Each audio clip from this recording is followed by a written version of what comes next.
pedir que el avión aterrizara en la Argentina cuando todavía no sabíamos ni quién venía arriba? ¿Cómo es esto? Bueno, hay que hacer un poco el recorrido, ¿no? El avión es un avión comercial que venía con un destino a la Argentina, que era fundamentalmente traer autopartes para una empresa proveedora de dos grandes multinacionales automotrices. El avión traía asientos para automotores, apoyacabezas, Claro. De apoyacabezas, México, ¿no? apoyabrazos. Entiendo. ¿Eh? ¿De México? ¿Puede ser? Vino, cargó en México, hizo Caracas, Argentina. Caracas, Buenos Aires. Cuando llega ese día lunes a Buenos Aires, es desviado a Córdoba por la neblina. El personal, la tripulación que viajaba dentro del avión no baja en Córdoba, no hace migraciones en Córdoba. Cuando lo habilitan, hace migraciones, va a Ezeiza y hace migraciones en Ezeiza. Entregan la carga se revisa, como dijiste vos, con escáner, con perros, con todos. La carga era la carga que estaba declarada. La carga que estaba declarada. En migraciones, como habitualmente se hace, se verifica si alguno de los tripulantes tenía algún tipo de alerta roja, algún tipo de denuncia. No hay ningún tipo de denuncia, ni sobre los 5 ciudadanos iraníes y sobre los 14 ciudadanos... Perdón, porque muchos dicen entraron como Pancho por su casa. No. Entraron, hicieron migraciones en Ezeiza. Eso que también, que estuvieron en Ciudad del Este, el avión no estuvo en Ciudad del Este. ¿No aterrizó en Ciudad del Este? ¿No hizo escala en Ciudad del Este? Mezclan de información. Lo que hablan de Ciudad del Este es cuando este mismo avión estuvo en Paraguay en mayo a buscar una carga. Los cigarrillos de Cartés. A buscar una carga de tabaco que iba Caracas-Aruba. Entonces, eso es... entonces mezclan las cuestiones, por eso se le mezclaban la cantidad la cantidad de tripulantes. A veces decían que son había más de 7 venezolanos. No, bueno, mezclan los momentos. Claro. Acá el avión hizo este recorrido: México, Caracas, Buenos Aires. Se desvió a Córdoba por la neblina. Hacen migraciones, no hay ningún tipo de inconveniente. La carga está regular, sin ningún problema. En buen estado, sin ningún tipo de problemas. Y después empieza el problema sobre el avión. Más que sobre el avión, sobre la empresa. La empresa es Coviasa. Coviasa es una empresa venezolana que compró el avión claramente a una empresa... La mitad de los venezolanos que llegaron acá vinieron por Coviasa. A una empresa iraní.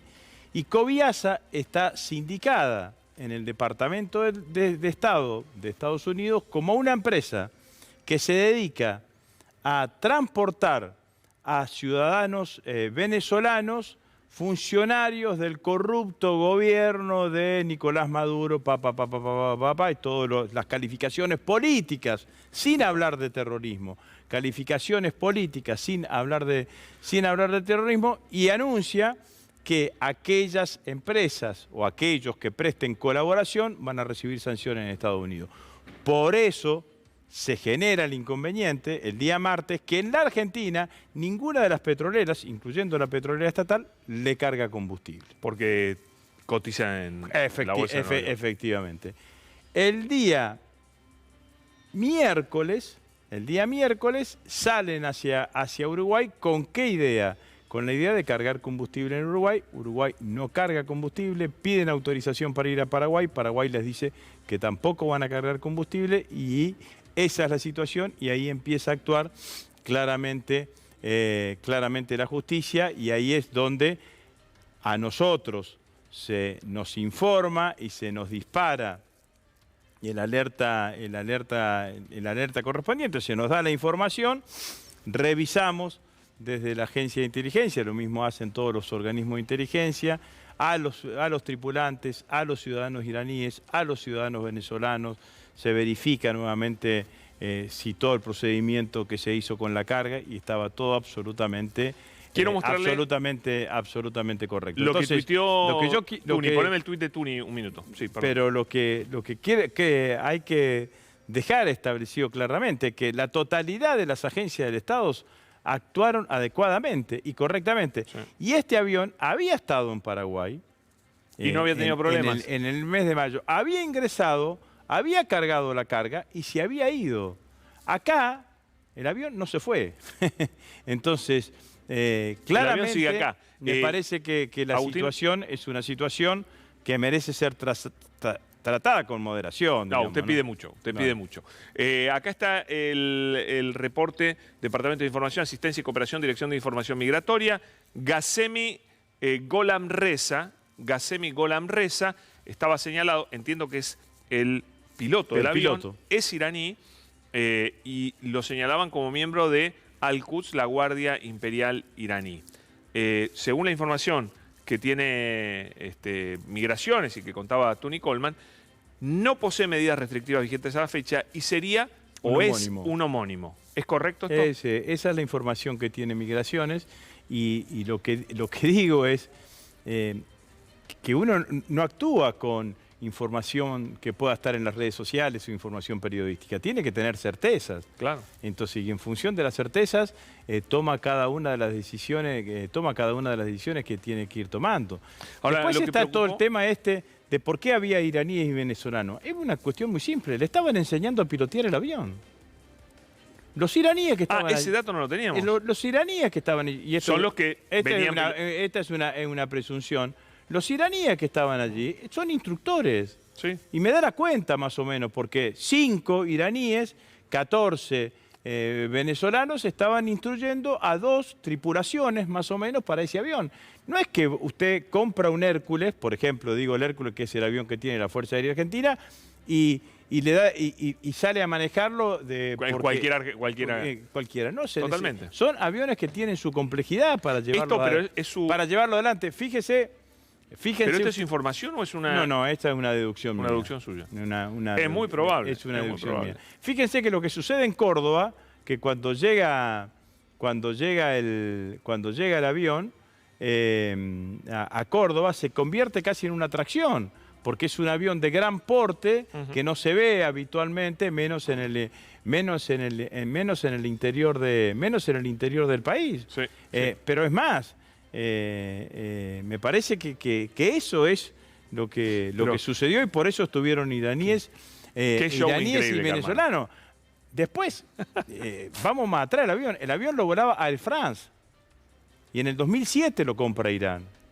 Bueno, le quiero hacer una pregunta a Cintia García, que está con nosotros. Sí. Cintia. Agustín, ¿qué tal? Buenas noches. ¿Qué tal? Hay un tema que me parece que quiero preguntar qué opinión le merece, si le parece una sobreactuación, si te parece, perdón, te tuteo, si te parece una sobreactuación, que tiene que ver con la actitud que tomaron la DAIA que me parece además que es un desencadenante de una cantidad de tweets que estuvimos viendo y repasando. ¿Hay sobreactuación sobre este asueto que dio la DAIA o esta actitud que toman?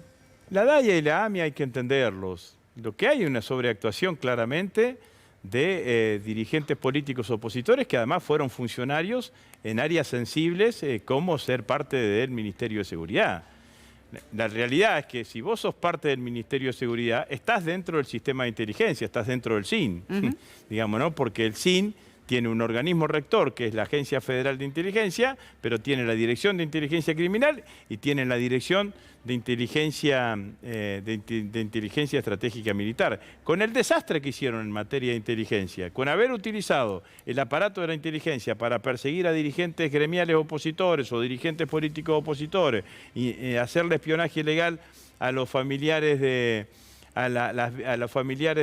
las víctimas de la AMIA, y todo lo que sucedió durante estos 4 años de gestión macrista, lo mínimo que tendrían que tener es un poquito de prudencia, es un poquito de decir, che, ¿qué es lo que está pasando? Esto dice, Argentina está involucrada en el eje Venezuela-iraní. Me parece que es un intento de politizar malamente un tema que sí genera la sensibilidad por la historia claramente de los atentados y es absolutamente legítimo que genere sensibilidad y que nosotros tengamos una mirada desde ese punto de vista. A mí, la verdad que quiero decir, me parece que hasta normal que la AMIA y la DAIA, ante el escándalo que generaron, generen una posición. Ahora, ¿por qué generaron el escándalo? Si ninguno de los tripulantes que estaban allí tienen alguna alerta roja. ¿Es un delito ser iraní para la Argentina? No, pero no es un delito ser iraní. La Argentina tiene relaciones diplomáticas con Irán. Digo, porque hay una embajada iraní. Los 5 iraníes era la primera vez que ingresaban a la Argentina. Los 5 iraníes que estaban, era la primera vez que ingresaban a la Argentina. Entonces, y además, ¿cómo reacciona el gobierno? El gobierno dice, bueno, tenemos esta situación. La petrolera estatal no le carga. La petrolera estatal dice, tengo este registro, no cargo. Va a Uruguay. Cuando vuelve de Uruguay, hacemos todas las diligencias nuevamente y ahí empieza a actuar la justicia y estamos claramente a disposición de la justicia. Mariano Martín.